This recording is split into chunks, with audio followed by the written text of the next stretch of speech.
죽은 사람을 다시 살려내는 것, 오랜 옛날부터 인간에게 내재되어 있는 욕망입니다. 어떤 이는 자신의 영생을 바라는 차원에서 이를 소망하는가 하면, 또 어떤 이는 사랑하거나 그리워하는 사람을 다시 만나고자 하는 욕심으로 이를 꿈꾸곤 하는데요. 이러한 욕망을 그릇된 방향으로 풀어낸 한 과학자가 있었습니다. 꽤나 오래전부터 오늘날까지 수많은 영화나 애니메이션의 모티브가 되고 나는 인물, 요괴백과사전이 준비한 오늘의 주인공, 바로 프랑켄슈타인입니다.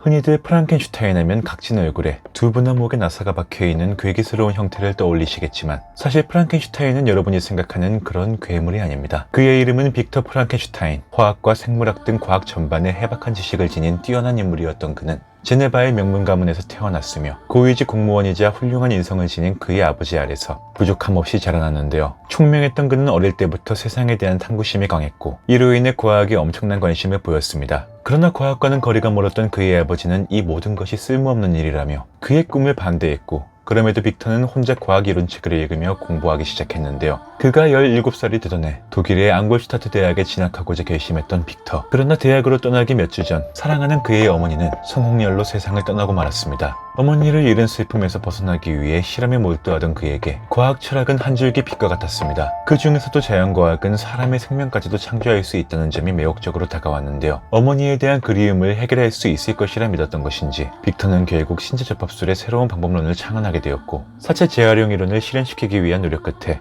2m 40cm에 달하는 창조물을 만들어내게 됩니다. 하지만 그가 그토록 원하던 일임에도 불구하고 그는 자신의 창조물에 극심한 공포와 혐오감을 느끼게 되었으니 바로 그 외형이 흉측했다는 이유 때문이었죠. 이는 탄탄대로를 걸어온 빅터가 처음으로 마주한 자신의 실패작이었습니다. 그의 크리처는 아름답기는커녕 물기가 많은 하얀 눈에 근육과 혈관이 그려지지 않은 노란 피부를 가진 모습을 하고 있었는데요. 어렸던 그는 자신의 창조물을 괴물이라 생각하고 무책임하게 도망쳐버리고 맙니다. 이후 뒤늦게 길에서 마주친 그의 친구와 실험실로 돌아오지만 자신의 창조물은 이미 사라져버린 후였는데요. 이에 대해 빅터는 아쉬움이나 걱정을 가지기는커녕 괴물이 사라졌다는 사실에 매우 기뻐하며 안도하게 됩니다. 오랜 실험에 극도의 불안과 공포에서 시달렸던 그는 이내 긴장이 풀리며 쓰러지고 말았고, 친구의 간호 덕분에 기운을 찾은 그는 마치 아무 일도 없었다는 듯 행복한 일상으로 돌아오게 되었죠. 그렇게 인생의 첫 번째 실패에서 벗어날 무렵 빅터의 평화로운 일상에 균열이 가기 시작했습니다. 바로 자신의 동생 윌리엄이 살해당했다는 연락을 받은 것이었죠. 당시 가장 유력한 용의자로 거론된 건 빅터 집안의 하녀이자 윌리엄의 유모였던 저스틴이었으나, 빅터는 윌리엄의 사망 소식을 접한 이후 직감적으로 알아차렸습니다. 그 범인은 자신이 만들어낸 크리처일 것이라고 말이죠. 그럼에도 그는 자신의 비정상적인 실험을 모두 설명해야 한다는 생각과 함께 이를 들은 사람들이 자신을 미친 사람으로 볼 것이 두려워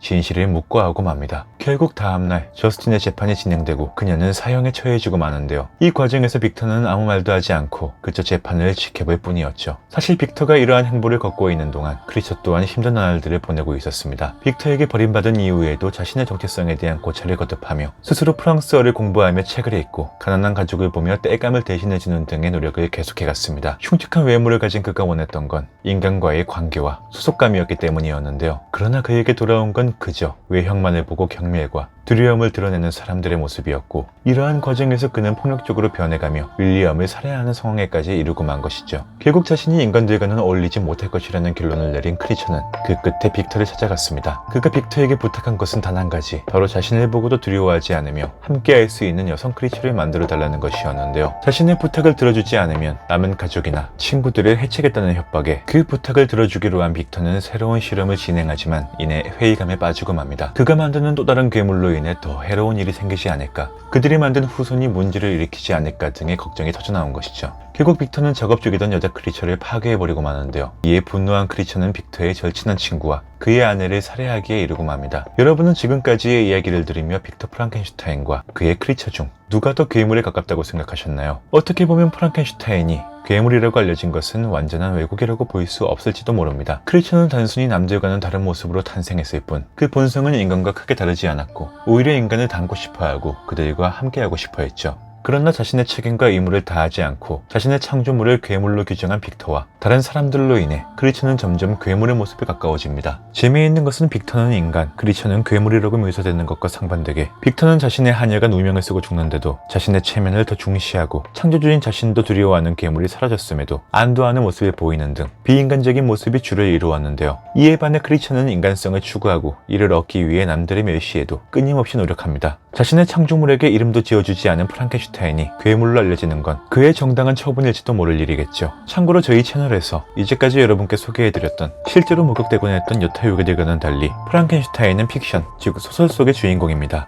그러나 크리처라는 괴물은 단순히 소설 속의 존재로만 바라볼 수는 없는 일인데요. 프랑켄슈타인이라는 소설이 집필된 당시 유럽에서는 동물전기 이론이 화두에 올랐으니 이는 루이치 갈반이라는 한 과학자의 개구리 실험에서 비롯된 것입니다. 그는 동물의 몸속에 전기가 들어있다는 것을 알아낸 이후 동물의 사체에 전기 자극을 가해 다시 살아난 것처럼 움직이는 실험을 공개했습니다. 심지어 사형당한 시체를 가지고도 실험을 진행했죠. 지금으로서는 상상도 할 수 없을 정도로 비윤리적인 실험이지만 18세기 당시 영국의 법률에 따르면 범죄자의 사체에는 그 어떠한 형벌도 가할 수 있었기 때문에 실험 또한 가능했죠. 물론 해당 연구를 통해 실제 빅터 프랑켄슈타인처럼 새로운 생명체를 탄생시킨 전례는 없지만 지금 우리 생활에서 사용되고 있는 심장박동기도 이와 같은 원리를 이용한 것입니다. 결국 빅터와 크리처의 모습은 이 소설에 쓰여진 시대상에서 존재했던 과학자의 모습과 사람들의 염원이 비추어진 거울과 같은 것이었죠. 그리고 오늘날 사람들은 여전히 영생과 환생을 염원합니다. 사랑하는 가족이나 자신이 먼 훗날이라도 다시 깨어날 수 있기를 바라며 냉동인간이 되기를 선택하는 경우도 있고 이들의 염원을 현실화하기 위한 실험도 계속해서 진행 중인데요. 아직까지 프랑켄슈타인의 이야기는 소설에 머물러 있지만 그리 멀지 않은 미래에 우리 사회에 스며들 수도 있겠습니다. 어쩌면 지금껏 소개해드린 존재들 중